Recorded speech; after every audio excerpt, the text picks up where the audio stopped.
En direction le Loir-et-Cher avec cette très belle exposition autour de la bande dessinée. Une exposition loin d'être classique. Reportage Flavien Texier et Amélie Rigaudenzot. Sortir de sa bulle, voilà le pari que s'est lancé la bande dessinée. Fini les planches, ici la BD se joue des codes et s'affiche sur les murs. Des illustrations, mais aussi des personnages en vadrouille, une idée plutôt originale.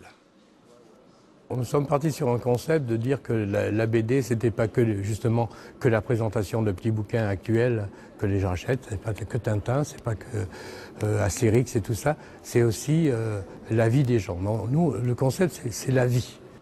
La BD se décline par exemple en roman photo, des scénarios qui font beaucoup parler.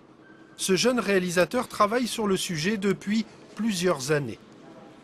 C'était un nouveau concept d'essayer de relancer cette mode, donc se servir de l'image réelle pour en faire quelque chose proche de la bande dessinée. On puise l'esthétique du roman photo dans la BD contemporaine. Donc on se sert on va dire, des codes de la bande dessinée pour essayer de renouveler le roman photo. Depuis quelques heures, la chapelle Saint-Jacques accueille une quinzaine d'artistes.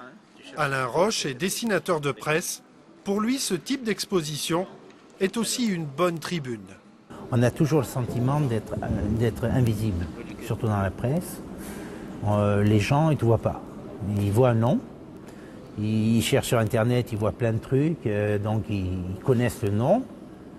Ils ont le sentiment de te connaître, mais en fin de compte, visuellement, ils ne t'ont jamais vu. Ici, pas de course à la dédicace ni de file d'attente interminable.